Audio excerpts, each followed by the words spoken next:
Et salut à toi, jeune entrepreneur, jeune délinquant, tout ce que tu veux. J'espère que vous allez bien. On se retrouve pour une nouvelle facecam. Je suis cadré ou je suis pas cadré? J'ai l'impression qu'elle est un peu basse, la caméra. Regardez, ma tête, elle dépasse au-dessus. Ah, il y a toujours des réglages à faire. Attendez, je vais régler ça et je reviens tout de suite. Voilà, c'est mieux. Ah non, maintenant je suis trop haut. Quoi cette histoire? Voilà, c'est bon là? Ouais, c'est bon là. À chaque fois que je touche cette caméra pour aller tourner des vidéos, je suis obligé de tout régler. Donc aujourd'hui, on va faire une analyse d'un article de presse, comme j'ai fait l'autre jour concernant le monde de YouTube. Ce genre de vidéo vous a plu où en fait je lis un article de presse, je vous donne mon avis personnel et je vous vis-à-vis de mes expériences, etc.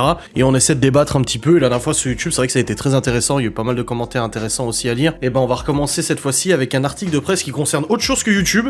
J'avais envie d'aborder un certain sujet. Du coup, j'ai fait pas mal de recherches pour trouver un article pas trop long, assez concis et qui relate plusieurs choses. Et le sujet de ce jour, c'est l'échec scolaire chez les adolescents, donc collège-lycée principalement. Pourquoi? Parce que je me sens concerné aussi, à mesure où je n'ai pas eu mon bac et j'ai jamais été un très bon élève. J'ai jamais été un super bon élève et tout. Et même maintenant, à 33 ans, je me pose encore des questions. Je me demande, est-ce que c'est parce que je suis mauvais, parce que je suis pas intelligent ou quoi que ce soit. Et du coup, ça m'amène pas mal de réflexions et je me dis que les gamins qui sont en échec scolaire à l'adolescence, il y en a beaucoup qui arrivent à réussir leur vie, hein, vous inquiétez pas, mais je me dis, est-ce qu'ils se posent aussi des questions plus tard? Donc c'est pour ça que j'ai envie d'aborder ce sujet avec vous dans cette vidéo. Donc on va lire cet article et je vais vous donner un petit peu mon avis. Voilà, pour rappeler un petit peu le background vis-à-vis de moi, j'ai fait le collège normal, j'ai passé mon brevet. Mon brevet, je l'ai eu avec des très bonnes notes, ce qui était très surprenant parce que je m'y attendais pas du tout. J'avais vu que je foutais rien au collège. J'ai eu mon brevet avec des très bonnes notes, donc encore à l'heure actuelle, je me dis, est-ce qu'ils se sont trompés de copie? C'est pas possible. Et ensuite, je suis allé au lycée, j'ai fait une seconde avec option économique et sociale. Et ensuite, j'ai changé cette option par une option compta, administration, STG, etc. pour finalement faire une première SI, donc sciences ingénieurs, terminale SI, sciences ingénieurs, et de rater mon bac à quelques points. Voilà. Encore une fois, j'ai rien foutu pendant 2 ans et j'ai failli avoir le bac. J'étais à ça de l'avoir, le bac S. Mais j'en rigole, mais c'est pas drôle. Et dans tous les cas, voilà, j'ai envie d'aborder ce sujet avec vous en vidéo. Ça prendra le temps que ça prendra. On va lire ensemble et on va commenter tout ça. Voilà. J'espère que ce sujet vous plaira. Alors, adolescent en échec scolaire, que faire? Il n'est pas évident de faire face à l'échec scolaire de son enfant, surtout lorsqu'il s'agit d'un adolescent. Des notes qui chutent ou des absences répétées sont autant de signes qui doivent alerter les parents. Cependant, même si ces difficultés scolaires sont considérées comme problématiques, elles peuvent contribuer à la construction de l'adolescent et sa réussite. Voilà. Ça, c'est vraiment un point très important pour moi. L'échec scolaire ne signifie pas être con et ne signifie pas non plus rater sa vie. C'est très important de mentionner ça. Il y a beaucoup de gens qui réussissent leur vie alors qu'ils étaient en échec scolaire. Pas mal de camarades de classe, moi, quand je guignais un peu sur Facebook, voir ce qu'ils font dans la vie, genre 15 ans, 20 ans après, je me rends compte qu'en fait, ils ont quand même réussi à faire quelque chose malgré le fait qu'ils étaient comme moi en échec scolaire. Voilà.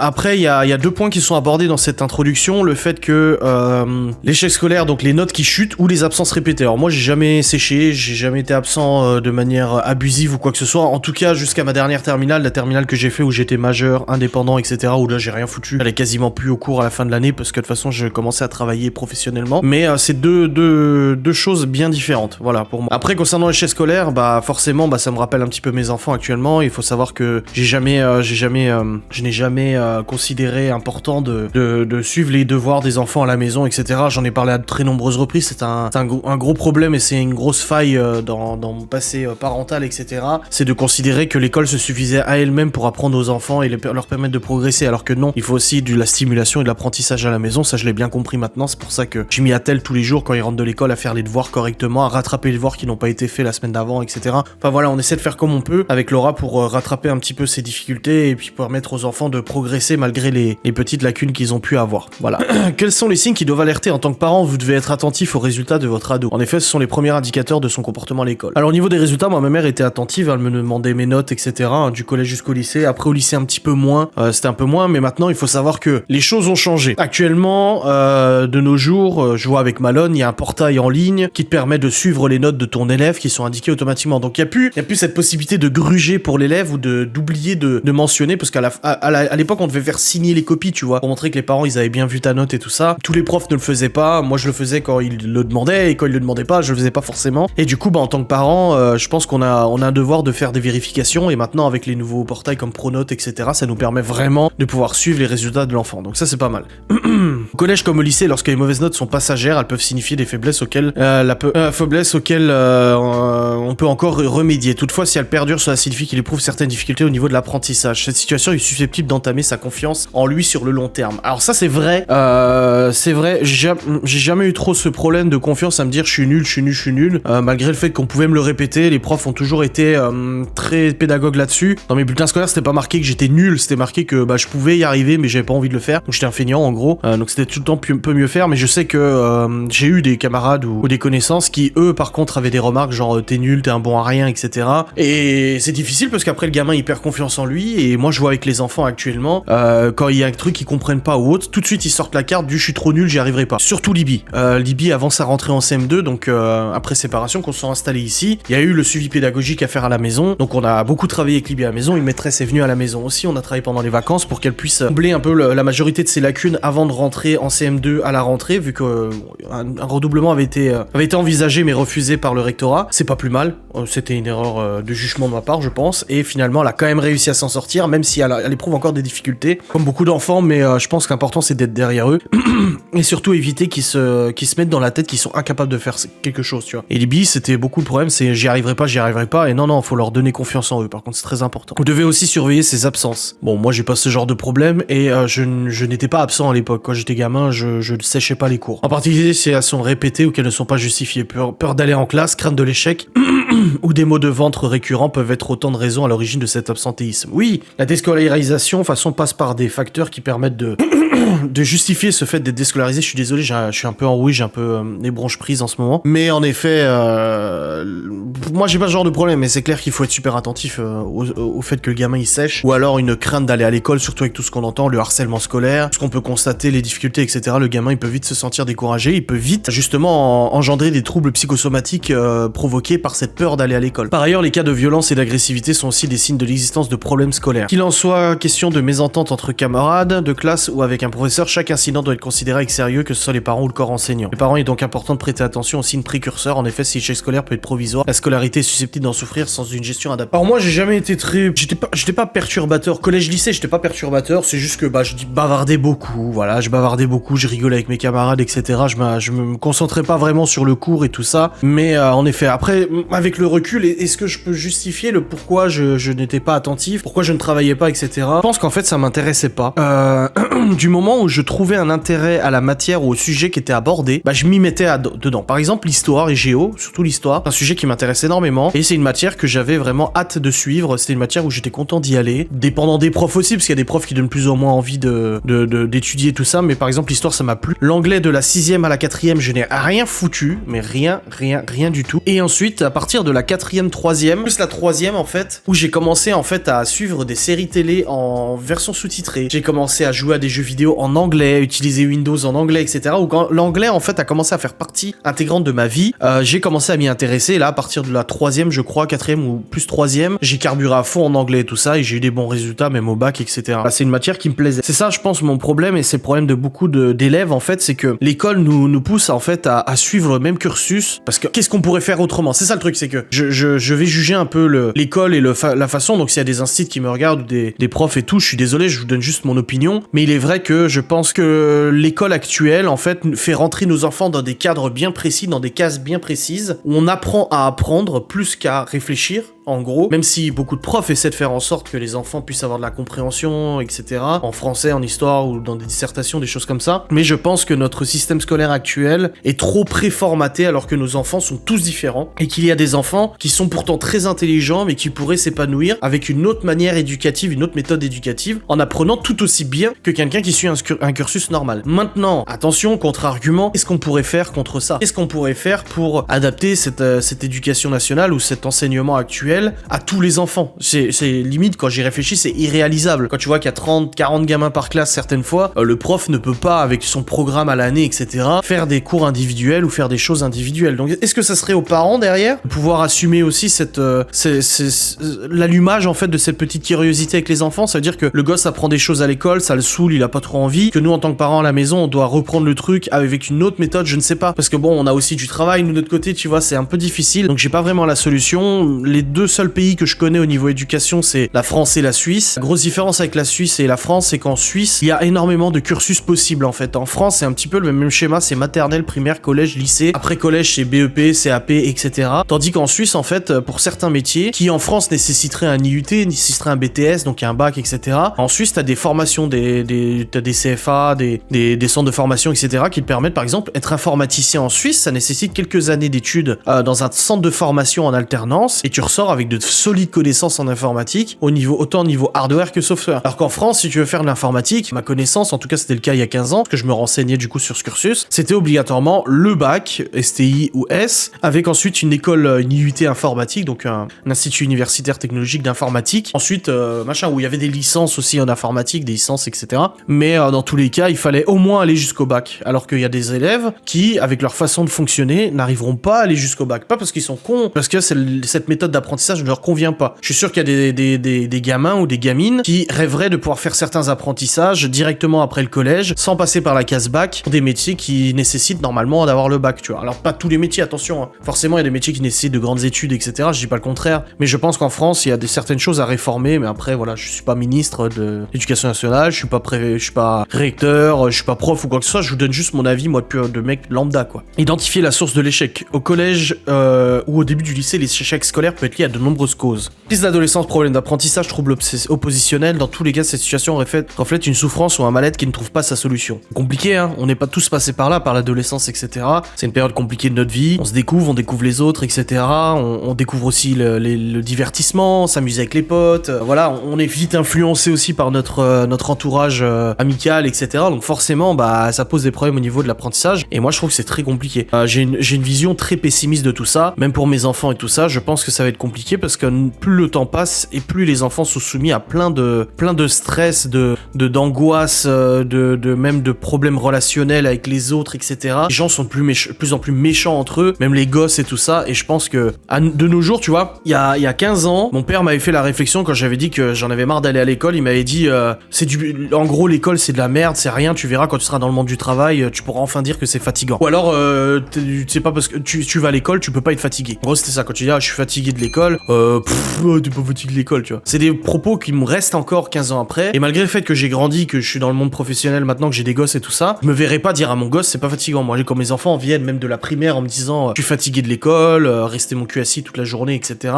Bah oui, je le comprends. Ah oui, c'est fatigant. Oui. Je pense qu'il faut vraiment faire attention, et ma mère là-dessus avait vraiment le contre-argument de mon père, elle avait vraiment l'avis opposé de mon père en disant non, l'école est fatigante pour les enfants. Même si c'est que l'école et que c'est pas un boulot en tant que pro, etc., un métier, ça reste fatigant quand même, quoi. Et c'est tout plein de causes comme ça qui peuvent provoquer l'échec scolaire et qu'il faut être attentif. C'est pour ça que là, je rebondis un petit peu sur le sujet de la garde. C'est pour ça que les gens qui me disent que je demande la garde pour faire chier, pour être tranquille ou je ne sais pas quoi au niveau des trajets, vous vous rendez pas compte de ce que c'est d'assumer entièrement en fait l'éducation de 4 enfants entièrement en fait au quotidien. C'est ça que je veux dire. Voilà. Je n'exclus pas leur mère, mais de devoir gérer les devoirs à la maison, le suivi scolaire, les rendez-vous avec les profs, les machins, etc. pour des futurs ados, c'est quelque chose quand même. C'est du boulot et ça me stresse beaucoup. Hein. Donc les gens qui croient que je fais ça pour le plaisir, bah non, pas du tout. Il est possible qu'une orientation scolaire qui ne corresponde pas aux attentes de l'adolescent en soit à l'origine. Alors ça aussi, moi j'ai toujours eu la liberté de choisir mon orientation scolaire. Voilà, si j'avais voulu faire un CAP, j'aurais voulu faire un CAP. J'aurais fait un CAP si j'avais voulu. Le bac S, c'est moi qui ai voulu y aller parce que je pensais que pour l'école d'informatique c'était obligatoire, alors que non, j'aurais pu faire un autre bac que bac S. Mais je pense qu'il est important d'écouter les demandes de l'enfant tout en le conseillant aussi. C'est bien de le conseiller aussi, tu vois. Cela se produit frustré dans une filière qu'il ne maîtrise pas et dont il ne comprend pas l'utilité pour son avenir. L'adolescent perd toute motivation. Alors, moi je comprenais qu'il me fallait mon bac pour aller en études informatiques, ça je le comprenais parfaitement, donc je suis pas trop concerné par ça. C'est pour ça que cette vidéo, je vous dis, je parle beaucoup de moi, parce qu'en fait je me sers de mon expérience personnelle pour vous donner mon avis sur cet article. Mais moi j'ai eu le cas d'un ami particulièrement qui malheureusement à ce jour est décédé, c'était mon meilleur pote au lycée, et en fait il a fait un bac S comme moi, il a eu une mention bien ou très bien, enfin, une tête, hein, vraiment il arrivait bien. Et après ce bac S, en fait il a été en bac S parce que tout le monde lui disait d'aller en bac S. T'as des facilités, t'es intelligent, fais un bac S. Quand il est sorti de ce bac S, il a en fait enchaîné prépa, après il a changé d'école, après il a rechangé d'école, il savait pas du tout quoi faire de sa vie en fait. Il savait pas du tout quoi faire avec ses diplômes, il savait pas où s'orienter, donc il a essayé plusieurs trucs, jusqu'au final trouver un domaine qui l'intéressait particulièrement. Malheureusement il a disparu après, juste avant la fin de ses études, mais dans tous les cas, c'est vrai que j'ai vu certaines personnes aller dans une filière ils savaient pas pourquoi, voilà, ils savaient pas pourquoi ils allaient dans cette filière. Et je pense qu'il y avait cette pression, peut-être plus maintenant, parce qu'apparemment c'est plus les bac S et tout ça maintenant, mais à l'époque en tout cas, à mon époque quand j'étais au lycée, tout le monde visait le bac S, le bac S, le bac S, le bac S. Il y avait vraiment cette hiérarchisation des bacs entre bac S, ensuite c'était ES, ensuite c'était STI, ensuite c'était STG et L, tu vois. Où en fait les L c'était les teubés, les S c'était les intellos, alors qu'en fait non, c'est pas que ce bac c'est pour les intellos, c'est que ce bac te permet d'aller dans des écoles que t'as envie d'aller, alors que l'autre ne te le permettrait pas, tu vois. Donc moi, j'ai suivi un petit peu, malheureusement, cette croyance qu'il fallait absolument un bac S, et j'aurais peut-être mieux réussi. Et ça, c'est vrai que plusieurs fois, en fait, j'avais des amis qui étaient en STI, donc sciences techniques industrielles, et ils faisaient de la méca, comme moi et tout ça, mais quand je regardais leurs cours, j'avais un voisin à moi qui était en STI, et quand je regardais ses cours, j'ai dit, mais putain, c'est trop intéressant ce que vous faites, c'est trop intéressant. Ils avaient beaucoup moins de maths que nous, mais ils avaient beaucoup plus d'industriels, tu vois. Je trouvais ça trop intéressant, la programmation des robots, des machins et tout. Enfin, c'est un truc qui m'aurait vachement plu, je pense. J'aurais dû moins écouter les autres et m'écouter un peu plus moi, je pense, je sais pas. Il en est de même la pression excessive que peuvent exercer certains parents. Alors oui, ça j'en ai vu de la pression. J'ai vu des camarades de classe avec énormément de pression. Alors, moi, au niveau de la pression, j'avais une pression mesurée, dans la mesure où mes parents ne m'ont jamais rabaissé. Ma mère ne m'a... Surtout ma mère, parce que c'est surtout ma mère qui était présente pour mon éducation, pour tout ce qui est école et tout ça. Mon père était beaucoup moins présent, il travaillait et puis il était moins présent. Bref, c'était dispatché comme ça dans ma famille. C'est ma mère qui était extrêmement présente pour ça. Mais c'est vrai que ma mère m'a toujours soutenu malgré les difficultés, malgré le fait que j'avais des mauvaises notes, etc. Elle a essayé de me punir, elle a essayé de me gronder, elle a essayé plein de choses différentes, mais je pense qu'elle aurait... Ça, je le dis à ma mère, je pense qu'elle aurait jamais réussi à me motiver. Parce qu'une fois que la motivation a disparu, ou une fois que moi, en tant qu'élève, j'y trouvais pas l'intérêt à apprendre ce qu'on me faisait apprendre à l'instant T, parce qu'il y a plein de choses que maintenant j'apprends dans des reportages, qui me plaisaient pas à l'époque, j'en voyais pas l'intérêt, et puis maintenant ça m'intéresse à mort, tu vois. C'est aussi une question de maturité, tu vois. Mais je pense qu'elle aurait pu faire tout ce qu'elle voulait, elle aurait jamais réussi à me faire vraiment bosser, à me mettre au travail, etc. Parce que ça m'intéressait pas. Vraiment, l'école ne m'intéressait pas. Il y a seulement quelques cours qui m'intéressaient, c'est quelques cours qui touchaient un petit peu les domaines que j'aimais bien, et puis voilà, ça s'arrêtait là. Je pense qu'elle aurait rien pu faire. L'adolescent ne dispose pas de l'autonomie nécessaire et ni de la motivation suffisante pour mettre en place une stratégie d'apprentissage adaptée. Ne pouvant plus penser par eux-mêmes, ils ne sont pas en mesure de fournir les efforts nécessaires pour suivre les cours. Justement, ça c'est une discussion qu'on a avec Malone en ce moment, parce que là il est au collège, il entame sa 3e avant de rentrer au lycée. Malone, c'est un enfant qui a énormément de facilité d'apprentissage, il apprend très vite et très facilement. Voilà, il a aucune difficulté, il est premier de la classe, etc. Parce que justement, il a cette facilité d'apprentissage est énorme. Vraiment, il est très intelligent. Je crois qu'ils avaient voulu le faire sauter des classes et tout ça au bout d'un moment. Mais le problème, en fait, c'est que Malone, il a une façon de travailler à la maison au niveau des devoirs totalement pété. Il a tellement de facilité à apprendre, tellement de facilité à comprendre qu'au final, le travail à la maison, il a pas besoin de le faire, ou alors ça le saoule de le faire, etc. Et avec Laurent, on n'arrête pas de lui expliquer en lui disant, là, il était en 4e, t'entames ta dernière année de collège, l'année prochaine, c'est le lycée. Et le lycée, ce n'est absolument pas du tout la même méthodologie de travail. J'arrête pas de lui dire, parce que j'ai fait le lycée, même si j'ai pas eu mon bac, j'arrête pas de lui dire, en lui disant que moi, j'avais des amis en 3e qui étaient premiers de la classe, ils sont arrivés en seconde, ils se sont retrouvés avec 5-6 points de moins au niveau de leur note, leur moyenne générale, tu vois. Parce que le format d'apprentissage et la méthode de travail à la maison est 5 fois plus rigoureuse qu'au collège. Vraiment. Et je rigole pas avec ça, moi c'est mon avis personnel, c'est vachement plus rigoureux qu'au collège, et un gamin justement qui a pourtant des facilités d'apprentissage, énormément de flexibilité d'esprit et tout ça, s'il ne travaille pas, s'il prend pas l'habitude de travailler correctement à la maison, il va arriver au lycée, il va être totalement largué, parce que il faut travailler. Et je lui dis, au collège on te demande de réviser les leçons du jour, mais au lycée on te demande de réviser les leçons du jour, mais aussi de commencer à apprendre la leçon qu'on t'a même pas encore expliquée. En tout cas moi c'était comme ça, en première et terminale c'était comme ça. C'est qu'on lui disait, vous faites ces exercices là, etc. pour consolider les acquis, mais vous allez aussi faire cet exercice, sauf que cet exercice on n'a jamais vu comment ça marchait. C'était à nous de réfléchir et de trouver la solution avec ce qu'on avait appris précédemment, lire un peu les cours, etc. Et ça demande beaucoup de travail à la maison. Moi je foutais rien, mais ça demandait beaucoup de travail à la maison. Dans certains cas, l'échec scolaire est aussi lié à des problèmes d'organisation familiaux. Pour d'autres adolescents, c'est des troubles de l'attention ou de l'apprentissage, dysphasie, dyslexie, en sont les causes. Dans ces cas, l'intervention de professionnels est souvent indispensable pour éviter l'abandon définitif. Je suis d'accord. Alors, je vais aborder du coup le sujet de l'orthophoniste pour Léo. Vous savez que j'avais trouvé un orthophoniste pour Léo. Avant la séparation, j'y emmenais régulièrement, etc. Et depuis la rentrée scolaire de l'année dernière, vous avez vu que je n'emmenais pas Léo chez l'orthophoniste. Pourquoi ? Parce que leur maman m'a dit qu'elle s'en occupait à 100%. Ça m'évitait les trajets, machin, etc. Donc Léo, il va une fois tous les 15 jours.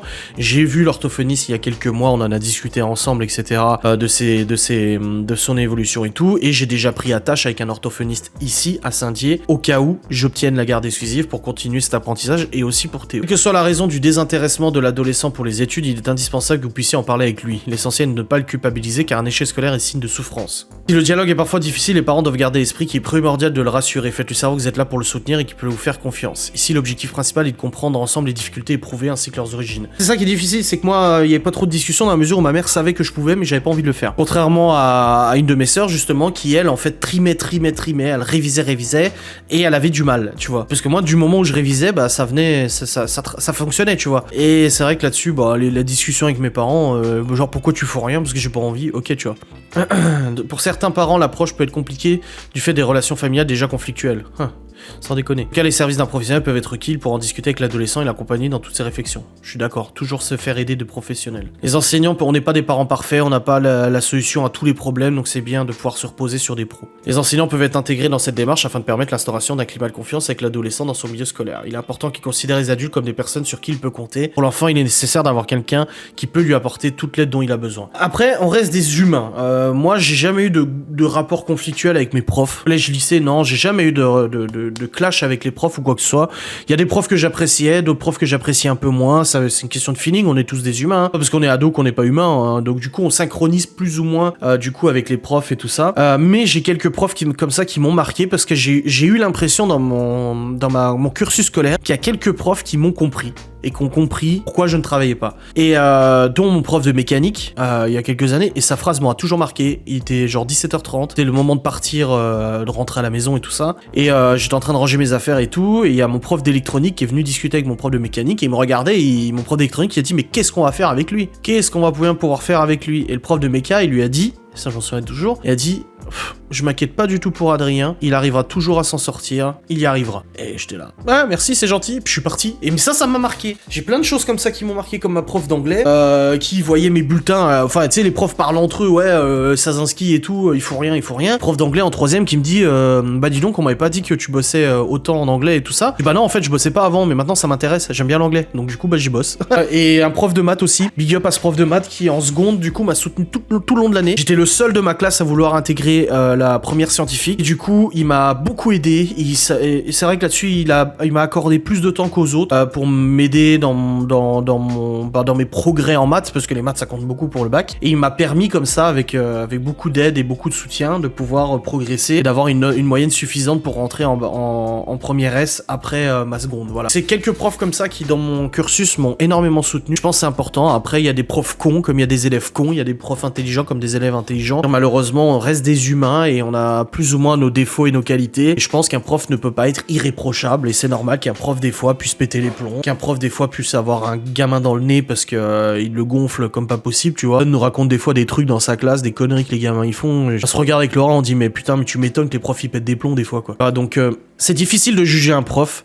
J'ai eu des très mauvais profs, très mauvais. J'ai eu des très bons profs aussi, et j'ai été moi-même très mauvais élève. Et parfois très bon. Voilà. Je pense qu'il faut juste remettre l'église au milieu du village. Si un gamin est en échec scolaire, c'est pas forcément la faute des profs. Ça peut être un facteur décisif, un facteur important, mais c'est aussi le gamin derrière. Les orientations scolaires, situation familiale compliquée ou troubles de l'attention, les origines de l'échec scolaire varient d'un adolescent à un autre. À ce titre, la démarche à engager doit être donc personnalisée. L'objectif est de motiver l'adolescent pour qu'il poursuive son apprentissage. Je pense qu'il faut aussi énormément écouter et poser beaucoup de questions à l'adolescent. C'est mon avis. Je pense que si à l'époque le cadre enseignant m'avait posé plus de questions, on aurait peut-être pu trouver une orientation différente, je ne sais pas. Je sais pas du tout. Au bout d'un moment, ma mère m'avait aussi inscrit à des cours du soir où j'allais, c'était la seconde, hein, quand j'étais en seconde pour aller en première S, ça m'avait inscrit à des cours de maths et tout. Pareil, ces cours de maths ont été assez salutaires pour moi, ça a été très intéressant et ça m'a permis de progresser sur des choses que je ne comprenais pas forcément. Donc je pense que les parents aussi, une grosse dose de travail derrière.